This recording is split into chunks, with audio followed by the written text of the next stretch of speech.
Ontem, a Câmara dos Deputados aprovou, em 2 turnos, a reforma tributária e agora segue sanção para o presidente da República. Nós vamos falar exatamente disso. Foram 371 votos a favor, 121 votos contra e depois de 30 anos. Eu sou o Dr. Sandro Gonçalves, seja muito bem-vindo ao nosso editorial nesse sábado abençoado. Que Deus te dê uma mesa farta e repleta de bênçãos e nós vamos tratar desse e muitos outros assuntos aqui. Então, se você puder dar um like, curtir, compartilhar para fortalecer o canal, te agradeço muito. Vem comigo. Enfim, foi aprovada a reforma tributária. O jornal O Povo tratou da seguinte forma: a Câmara aprova a maior reforma tributária desde a ditadura, com o apoio da maioria da bancada cearense.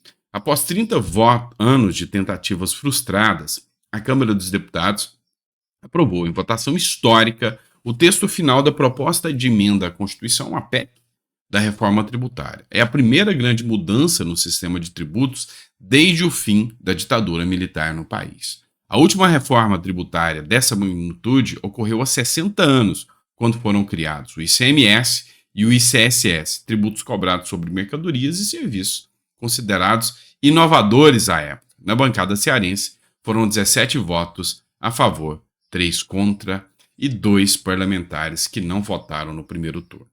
Eu quero que você foque nesse primeiro aqui parágrafo. A última reforma tributária, nessa magnitude, ocorreu há 60 anos, quando foram criados o ICMS e o ISS. Eu quero que você entenda o seguinte: nunca, em momento algum, jamais, uma reforma é feita pensando na população.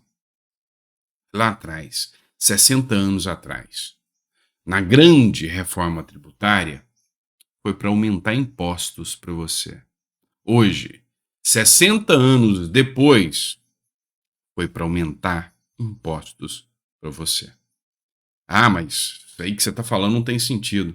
Meu amigo, eu sou tributarista. Eu sou advogado tributarista e atuo há 12 anos na área.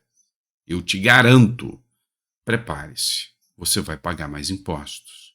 O caminho da reforma tributária eram 2. Simplificar, ou seja, hoje a coisa é tão complexa que só para você ter uma noção, uma coisa que circula aí no meio tributário e é real, uma loja de uma fábrica de produtos, de sapatos. Ela fez aquelas sandálias de borracha que você põe no pé. E aí, lançaram como sandália de borracha. Foi multado. Chegou o fiscal e falou: isso aqui não é sandália de borracha. Vocês colocaram ela no lugar errado. Isso aqui é um sapato aberto. Sapato aberto está caracterizado aqui. Estou te dando uma multa, eu vou te dar milhões em multa aqui. Tomou a multa, recorreu, perdeu. Passou alguns anos depois, eles começaram a classificar como sapato aberto. Alguns anos depois, chega um novo fiscal na porta da empresa e fala: ó, vocês estão tributando isso aqui errado. Ah, não, mas isso aqui, a gente teve um processo, a gente perdeu esse processo, inclusive, dizendo que isso aqui é sapato aberto e não sandália de borracha. O fiscal respondeu: pois é sandália de borracha. Tá aqui a multa. Recorreram, perderam de novo. O sistema tributário é assim. Então a gente precisava facilitar. Precisava colocar um valor único. Você não tem que classificar se é A ou B, é único. É o IVA. E nesse ponto, é o único ponto positivo da reforma tributária. Ou um dos poucos pequenos pontos produtivos. Mas vai aumentar. E aumentar e muito o imposto. E ali criam o tal do imposto do pecado. Aquilo que o governo achar que não é bom para você, e não é você que vai escolher, é o governo que vai dizer: ó, isso não é bom para você, eu vou super tributar. Então, meu amigo, você mais do que nunca agora está totalmente na mão do governo, e o governo vai falar o que você pode ter ou não. Se o governo achar que não é bom para você ter 2 imóveis, o seu segundo imóvel pode ser tributado com uma taxa absurdamente alta. É o imposto do pecado. Tá? Pois é. Já viu alguma coisa vir para facilitar? E aí, até que tentaram dizer que teve alguma vitória. Pífia. E a luta valeu a pena. É o que postou aqui a Bia Kicis. E não estou fazendo críticas à Bia Kicis, que eu respeito muito, tá?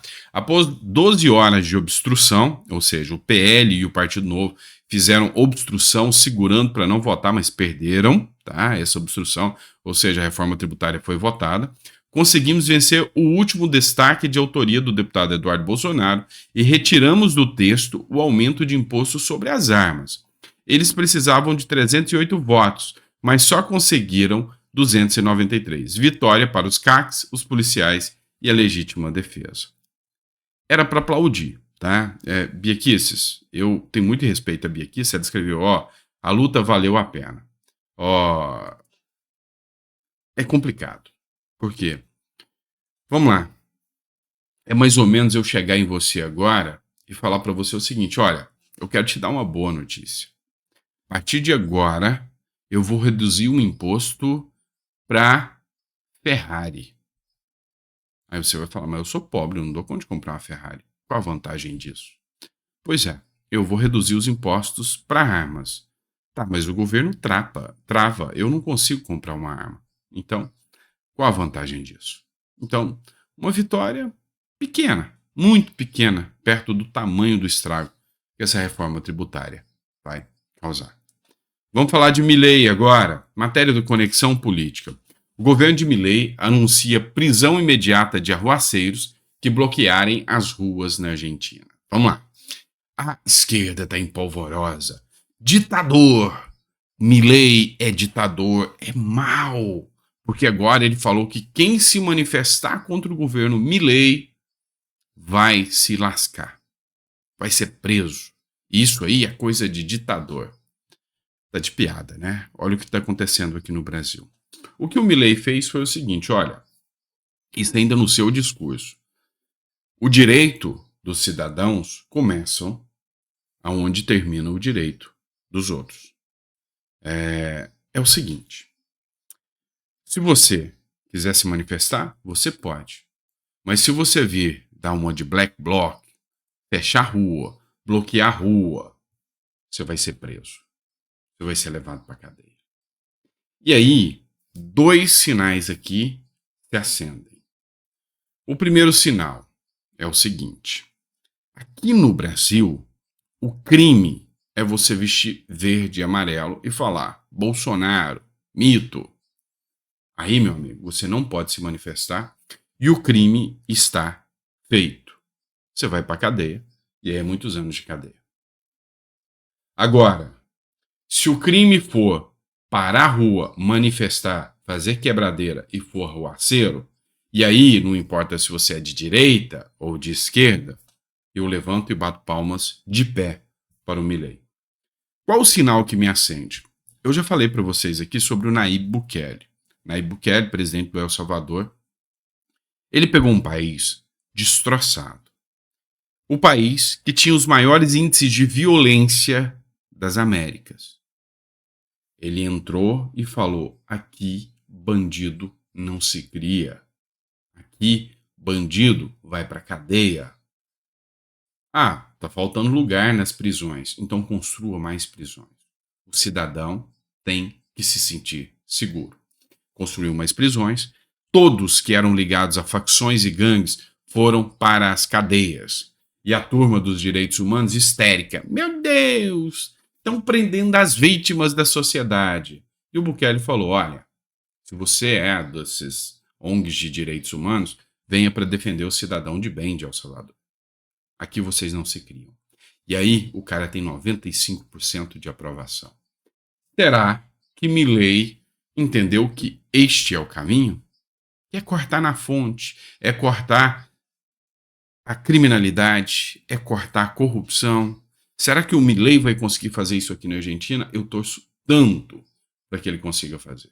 Muito, muito, muito.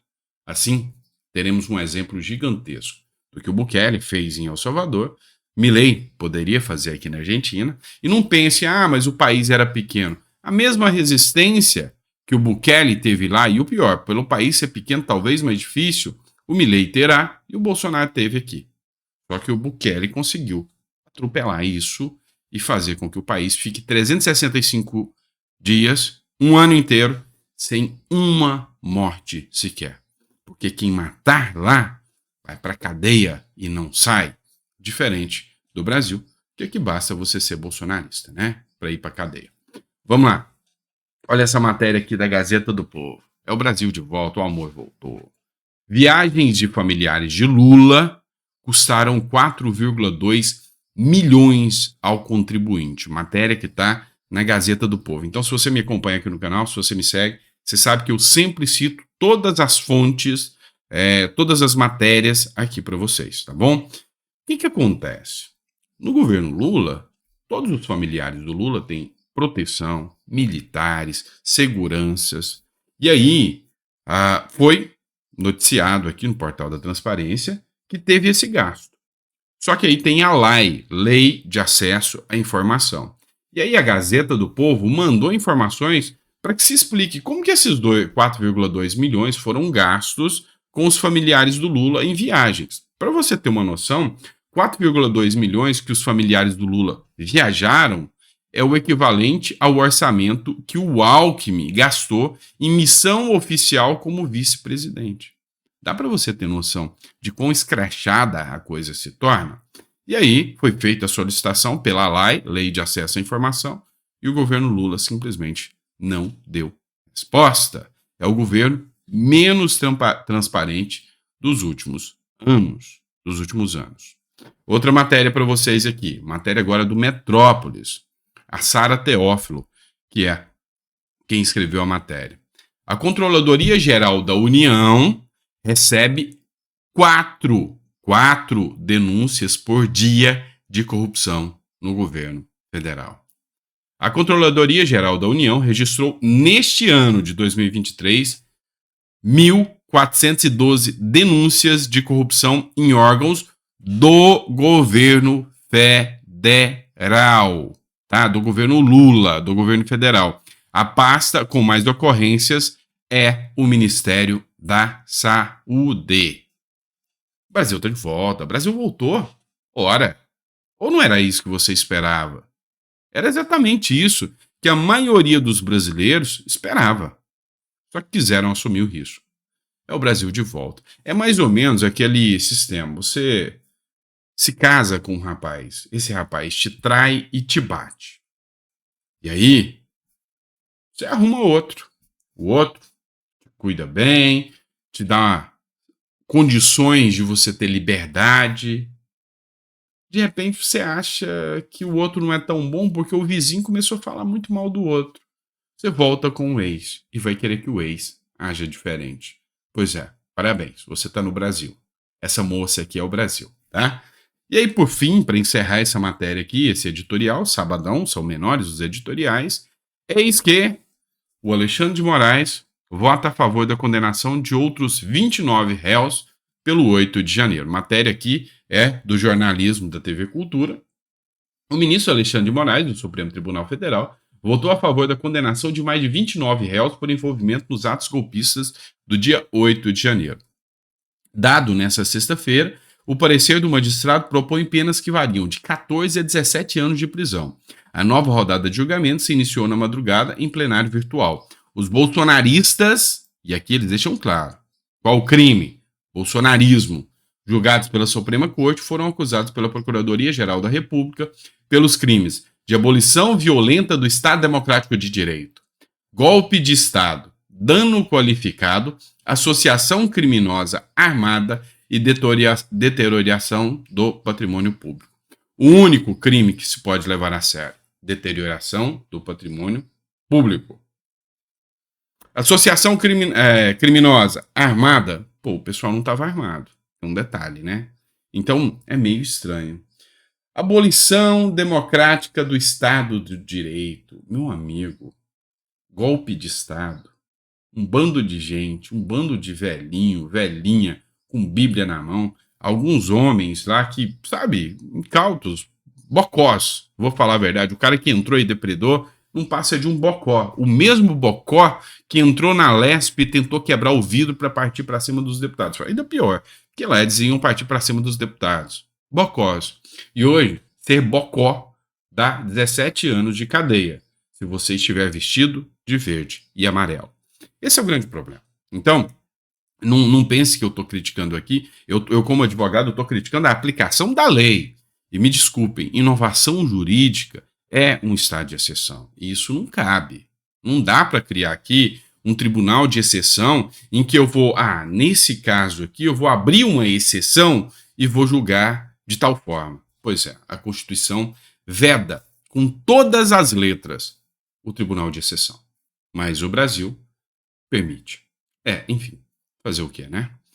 Obrigado por ter ficado até aqui. A gente traz mais conteúdo para vocês. Daqui a pouquinho, às 4 horas, a gente tá de volta. Grande abraço.